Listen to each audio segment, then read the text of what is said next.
जय जय हरि मित्रों, मैं रोहित बंसल अजमेर से आपका स्वागत करता हूं आपके अपने इस YouTube चैनल पर।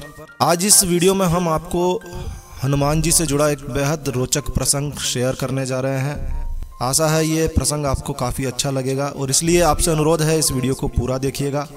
तो आइए शुरू करते हैं।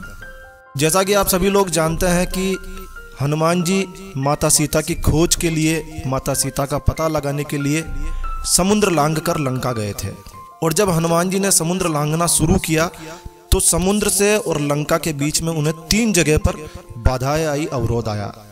सबसे पहला अवरोध तो मेनाक पर्वत के द्वारा।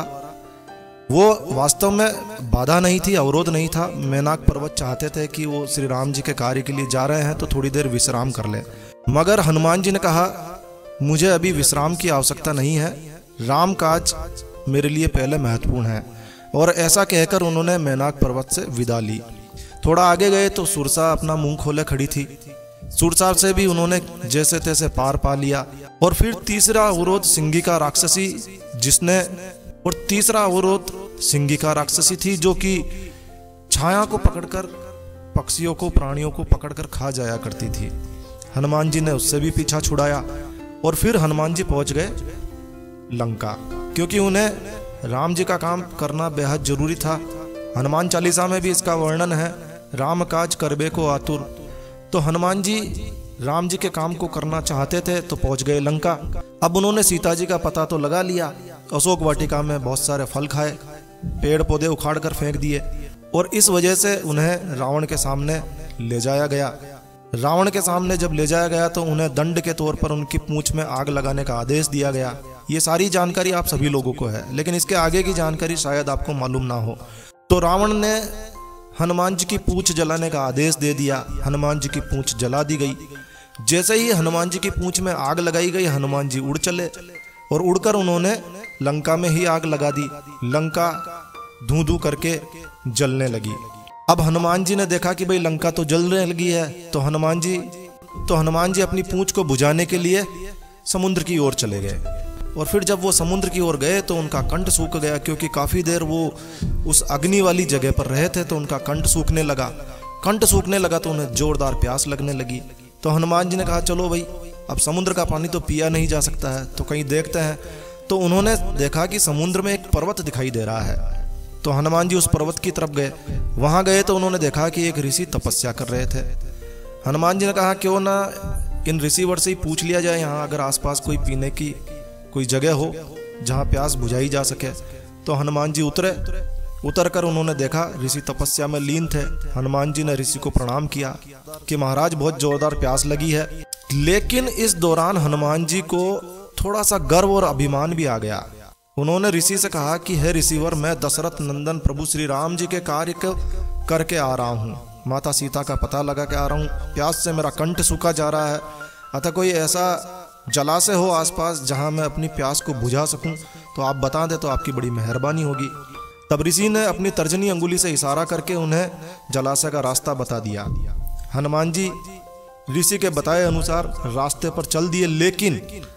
लेकिन जलाशय पर जाने से पहले उन्होंने अपने पास में जो मुद्रिका थी श्री राम जी की और सीता जी के द्वारा जो चूड़ामणि दी गई थी, वो चूड़ामणि उन्होंने वहीं कमंडल के पास में रख दी और चले गए अपनी प्यास बुझाने। जैसे ही हनुमान जी वहां से निकले, पीछे से एक बंदर ने वो मुद्रिका कमंडल में डाल दी। जब हनुमान जी वापस आए तो उन्होंने देखा कि चूड़ामणि तो वहीं रखी है, लेकिन मुद्रिका वहां से गायब है। तब हनुमान जी ने उस ऋषि से पूछा, हे ऋषिवर, मैंने यहाँ चूड़ामणि के साथ में मुद्रिका रखी थी, क्या आपने वो मुद्रिका देखी है? तो ऋषिवर ने अपनी भौं से इशारा किया, आंखों से इशारा करके बोला कि तुम्हारी मुद्रिका इस कमंडल में है। तो हनुमान जी ने कहा चलो ठीक है। अब हनुमान जी ने जैसे ही कमंडल उठाया कि चलो मुद्रिका निकाल लें, तो उन्होंने देखा कि उसमें तो हजारों की संख्या में मुद्रिका अंगूठिया ही अंगूठिया पड़ी है।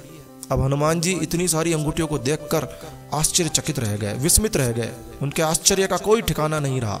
तब हनुमान जी ने उस ऋषि से पूछा, हे ऋषिवर, इस कमंडल में इतनी सारी अंगूठियां कहाँ से आ गई? इसमें से प्रभु श्री राम की असली अंगूठी कौन सी है? मुझे पता नहीं चल रहा है, कृपया करके जल्दी बताइए, मुझे श्री राम जी के पास, प्रभु के पास पहुंचना है, सीता मैया की जानकारी देनी है।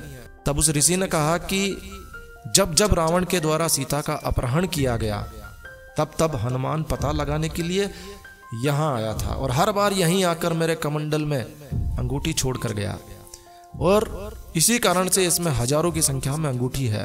तब हनुमान जी का गर्व जाता रहा, अभिमान जाता रहा। हनुमान जी ने एक क्षण रुककर सोचा कि ऐसा तो पहले कई बार हो चुका है, ऐसा तो पहले कई बार हो चुका है, और मैं समझ रहा हूं कि यह कार्य तो मैंने ही किया है। इसका मतलब ये काम तो पहले भी होता आया है, मैंने कुछ नया नहीं किया है, ये काम पहली बार नहीं हुआ है। हनुमान जी का अभिमान दूर होने लगा।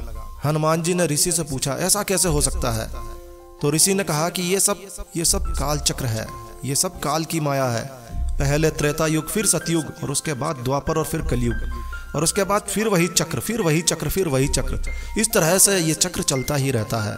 सब त्रेता युग, सतयुग, द्वापर युग, कलयुग, ये सब काल चक्र ऐसे ही चलता है। तब हनुमान जी ने पूछा, है ऋषिवर, ऐसा कितनी बार हो चुका है? तो ऋषि ने कहा कि तुम स्वयं ही गिन लो, इस कमंडल में जितनी अंगूठियां हैं उतनी बार तो कम से कम हुआ ही है। तो हनुमान जी ने अंगूठियां गिनना शुरू कर दिया, मगर ये क्या, वो अंगूठियां गिनते गिनते थक गए, मगर कमंडल में से अंगूठियां समाप्त नहीं हो रही थी। अंगूठियां निकालते निकालते हर बार कमंडल भरा हुआ सा ही लगता था।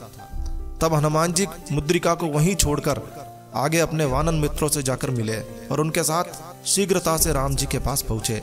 प्रभु श्री राम को हनुमान जी ने सीता माता का पूरा हाल सुनाया, और लंका की वो घटना, वो वर्णन भी सुनाया, और अपने अभिमान को, अपने गर्व को टूटने की बात भी श्री राम जी के साथ शेयर की। तब श्री राम जी ने हनुमान जी से कहा, है कपिश्रेष्ठ, तुम अपने मन में ग्लानि मत करो, मैंने ही तुम्हारे मन में आए अभिमान को दूर करने के लिए यह माया रची थी। तुम्हारा मन हमेशा स्वच्छ निर्मल रहे, बुरी शक्ति या भावना तुम्हारे मन में ना आए, इसीलिए मैंने ऋषि का रूप बनाकर तुम्हारा अभिमान दूर करने का प्रयास किया। श्री राम के मुंह से यह बात सुनते ही हनुमान जी श्री राम जी के चरणों में झुककर क्षमा मांगने लगे। हे प्रभु, मुझसे बहुत बड़ी भूल हो गई, बहुत बड़ी गलती हो गई। मैं अभिमानवश ये समझ बैठा कि ये सब मैं कर रहा हूँ, मगर ये सब तो आपकी महिमा, आपके आशीर्वाद से ही संभव हुआ है। प्रभु श्री राम ने हनुमान जी को उठाकर अपने गले से लगा लिया, और समस्त वानर जोर जोर से उद्घोष करने लगे, जय श्री राम, जय श्री राम, जय श्री राम। तो दोस्तों, कैसा लगा यह प्रसंग हमें कमेंट करके ज़रूर बताएं, और यदि आपको यह वीडियो वास्तव में अच्छा लगा है, ये प्रसंग वास्तव में अच्छा लगा है, तो लाइक के बटन पर जरूर क्लिक कीजिए। तो मिलते हैं एक नए वीडियो के साथ, तब तक के लिए मैं रोहित बंसल आपसे विदा लेता हूँ। जय श्री राम, जय हनुमान।